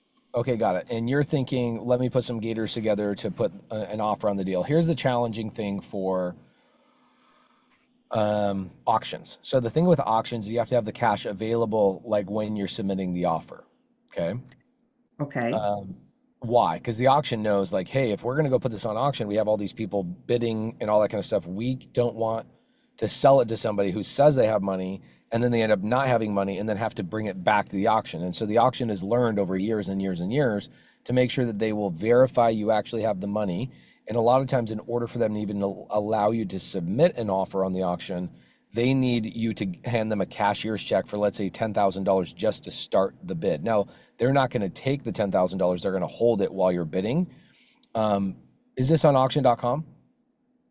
Yeah, it's actually you can find it on Zillow, but let me make a I forgot to give you a piece of information. So the starting bid is $5,000. Okay. And I do have some money, but I can show that. So they want 10% of that, which would be only $500. Oh, that's it. This is so easy. Yeah. Go to email Heather at pacemorby.com and tell her, I want to put a bid on this. Can you please, or actually do me a favor. Go to Jade at pacemorby.com. Go to Jade at pacemorby.com, JADE at pacemorby.com, Jade at pacemorby.com, and go, hey, can I get a proof of funds for Pace's account so I can go and make an offer on this deal? I would happily fund that deal for you, where you don't have to go raise capital for it. I'd be happy to do the deal for you and lend the money for you. Even if you don't end up using my money and you then go raise the capital, I'd be happy to fund or at least show proof of funds so you can go make an offer. You then get under contract, then you can go raise the money at your leisure, but happy to do that. Email Jade at pacemorby.com. That'll help you solve that problem. Okay, cool. Let me switch over. Guys, in the side chat, I put a link in the side chat. We have a car wash training this Thursday. And also a business buying training this Thursday. Same Zoom. My team, Ryan Wagner, is going to come in. We're going to talk about a bunch of car washes that we have under contract, how we underwrote them, what we're saying yes to, what we're saying no to. A lot of people are asking for more car wash training, so we're doing a car wash training with me and Ryan Wagner on Thursday. This is a private community Zoom only, so top tier TC, Gator, SubTo. That is Thursday. The link for that is in the side chat. I'm also doing an RV park, mobile home park, 2-day training for YouTube and the free Facebook group. Do not go to that. SubTo members, please do not go to that. Don't even waste your time on it. It's for the free people. It's providing free value. You have way more access to higher level stuff. Do not show up to that Zoom. If you're going to do a Zoom, a training this week, go to the Thursday training, Thursday night. The link is in the side chat. Yvonne Watley, what up, brother? Javon, what up, homie? How you doing? Am I still muted? No, I can hear you. Okay, perfect. I'm sorry, I'm in the middle of DoorDashing like right now as we speak. Love it, bro. It's I just joined 2 months ago and I did the virtual bird dog challenge. I'm actually here in Phoenix. I got paired up with the Chris Ditton. It's just my question was, it's not to find more material to send him. I think I worded it wrong in the email. What I'm trying to do is be more sufficient on underwriting more stuff for him. Because his buy box, the area. He's in California. Are you wanting to do California deals? I just moved from LA and I was trying to move back, so yes. But that's who I got paired with. And I know y'all preach focus on one buyer. So I didn't pretty much try to go looking for more buyers. Is Chris mostly doing single family? What's he doing? He's doing single family and small multi flips. Okay. In a certain corner of LA. I get people that send me stuff, but it's usually either out of the area or they locked it up way too high. Okay, so one of the most important people you should connect with today in the community is a gentleman named Christian Hernandez. Do you know Christian Hernandez in LA? No, sir. Okay, that'll change your life. Christian Hernandez is a wholesaler in LA. I'm going to give you guys, or Javon, if you can, do me a favor. I'm going to give you, come on. Okay. Let me give you his contact information. Javon, I'll email it to you. When I get off here, I have your email. I'll email you Christian Hernandez contact information. touch base with him on inventory and getting around him on a daily or weekly basis. He's doing a ton of wholesale and he's selling deals to people in our community. Get with Christian Hernandez. It'll change your life. Rudy Walls, what up, bro? How you doing? I'm doing good, Pace. So I just got like 2 questions. My first question is about RV parks. I'm finding I think decent ones, but I don't know if they're decent because they don't have the financials. When I kind of thought about it, I'm like, maybe that's an advantage, right? Like, oh, they're not having all of the financials for like multiple years. But then I'm like, well, maybe something is wrong with the park. No, that's a huge advantage, massive advantage. Now, here's what you'll do. Here's what's challenging, okay? You'll get into a challenge. So let's say you find an RV park and it has the financials. That's easier for a buyer who's really, really busy that doesn't want to mess around with trying to construct the financials. For a person that likes to buy at a discount, it's like, oh man, they got everything's all their ducks are in a row, everything's cleaned up and perfect. There's no opportunity for me to add value to that park. So it depends on who the buyer is and where they're at in their phaseology of business. Okay. For me, I like both. I don't mind both. But you will, Rudy, run into members in this community that won't buy or even give you the time of day if the financials are not put together because they are so overwhelmed with existing opportunities. Okay? Okay. I'm going to give you a weird analogy. Do you have a sister? Yeah. Okay. You have 2 sisters. Okay, cool. So let's imagine you've got one of your sisters is really pretty. I don't know what they look like, but let's just imagine they're really pretty. They probably have a lot of opportunities. A lot of men are trying to suit them and like date them, etc. Okay. However, there's a guy that comes along that is the best looking, has the best job, has the best opportunity for her to go and get married to, etc. But he hasn't had a haircut in a couple of years and he looks shaggy and mangy. He's just been so busy that he hasn't had the time to take care of himself. On the outside, he looks like the worst option. The reality is, with a little bit of work, he actually is the best option. And so the reality is that's how these parks are for you, is that when a seller has poor financials, that is where you usually get a deeper discount because the no buyer that's going to go get a loan is going to be able to buy that property unless they pay cash or they get seller finance. That's it. There's no bank loan that's going to give them a loan because there are no financials that are reliable. And if there are financials, they're made up, they're written in paper, and they probably have not filed proper taxes in the last couple of years, which means I'm going to buy a park that has a massive opportunity, but on the outside, it looks like it needs a haircut. So it depends on which sister. One sister, you got 2 sisters. One sister might go, I'm not willing to put in that work, and I don't want a diamond in the rough. I want a diamond. Other people are like, I want the diamond in the rough because I know I'm going to get a better deal that way, right? So it depends on who your buyer is. And so what will happen is people will come to me and go, my buyer doesn't even want to look at a park without financials. So that means no park that has any missing financials is they're all bad parks because this one buyer told me it's not good for them. Do we understand why that is not the case? Yes. The buyer will determine. You need to determine the buyer you send that to. So for me, no financials. My team can help construct that. My team can go through the fact finding. We're willing to do the extra work. Other owners or operators in this community that are buying an RV park are not going to want to do that work because they're so busy already with their 7 parks that they don't want to take the time, energy, or effort that they did earlier, if that makes sense. That makes sense. Okay, next question. I got so I'm trying to buy a deal here in Phoenix. It's like some condos, and I have found a unicorn agent. So she understands seller finance. She understands subject to. I ain't gonna say she understands Morby, but she's been sent a bunch of Morby deals and she shot it down. I tried to pitch it, she shot it down. I tried to pitch the LLC version of it. She the seller doesn't want to do that because he has to do too much. I don't know how to combat that objection. I was wondering if maybe you can call her and then kind of figure it out, kind of structure it for me. And I already kind of told her. I would love to. I would love to call your agent. I would love to do that. No problem. Okay. Okay. Yeah. So, but the thing with her is she likes to be calling like 10. So I was trying to find something for it'll have to be like 10 a.m. So I know like the jam sessions are early. I was thinking maybe it'll have to be like So you can call it after 10, right? I'm thinking maybe like one of the afternoon things. No? The afternoon things? What do you mean the afternoon things? Bro, I do a jam session at like 6 o'clock in the morning, okay? On my time, like 6 o'clock in the morning. I then run out and I film with members in the local area. I'm in a Prius wearing no freaking shoes right now. I then go to a meetup with 400 people till 11 o'clock at night, and I then do it again the next morning at 5 a.m. So there's not like in the afternoon I'm available. I know when I'm not on the tour, I usually make myself available.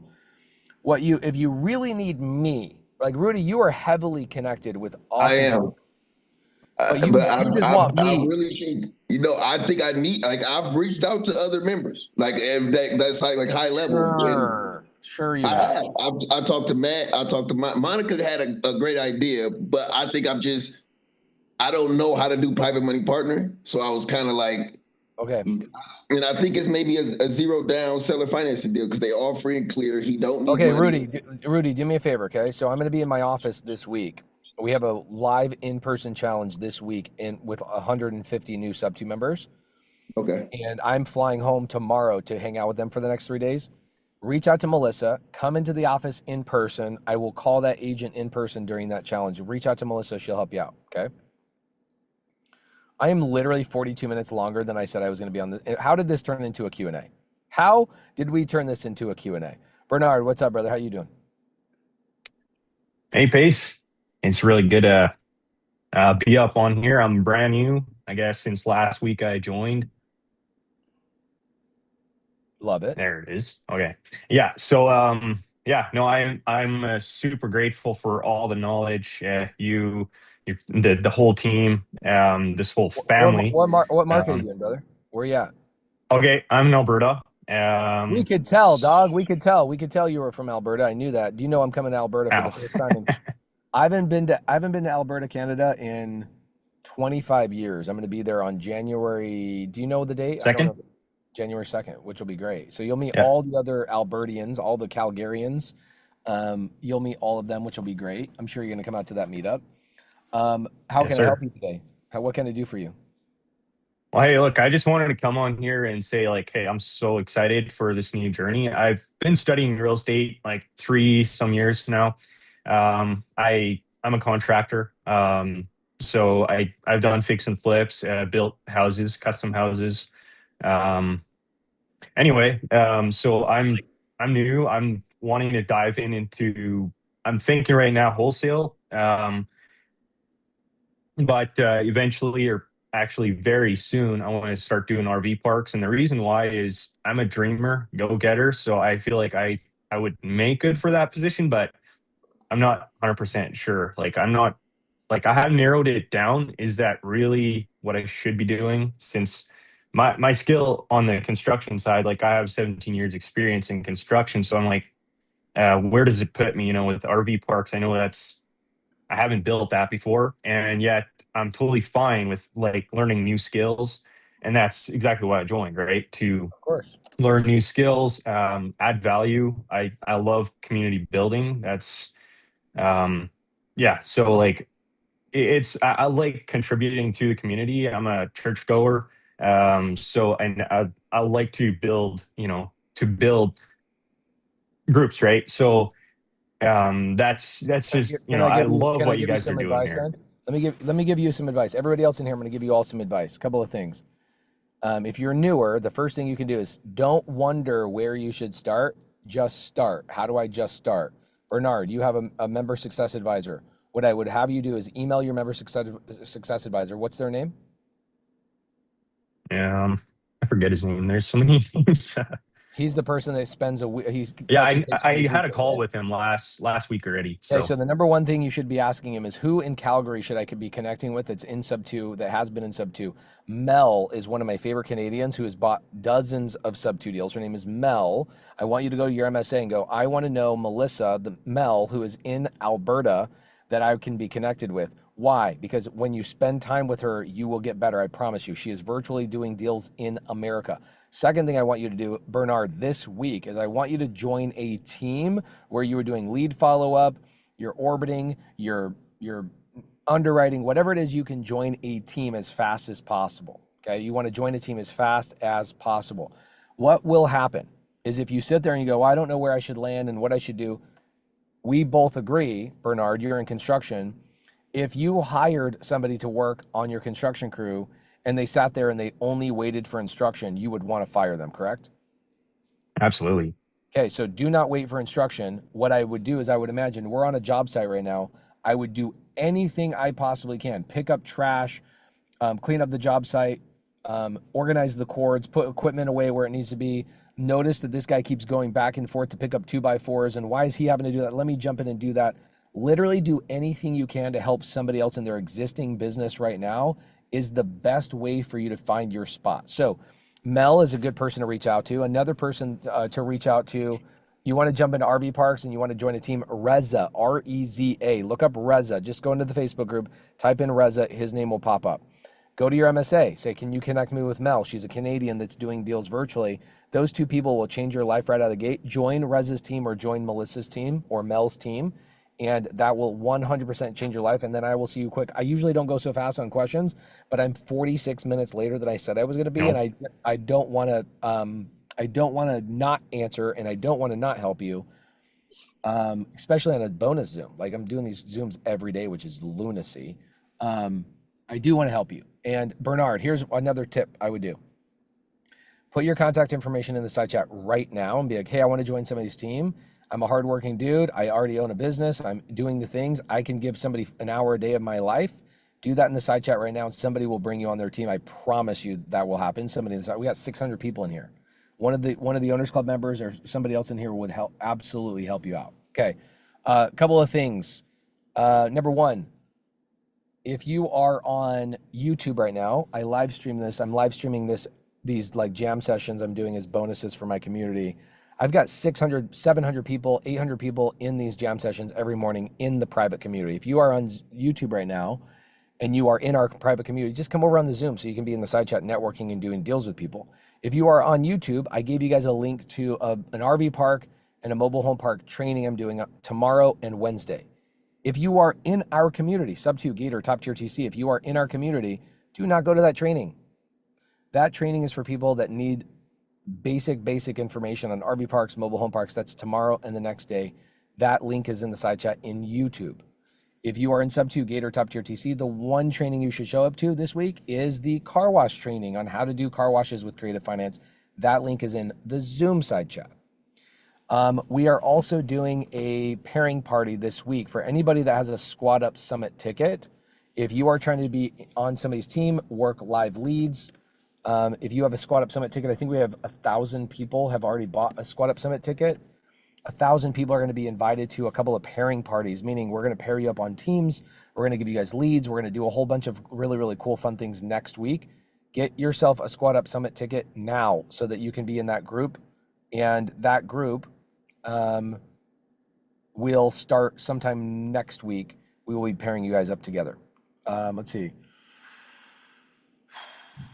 I think that's what I got.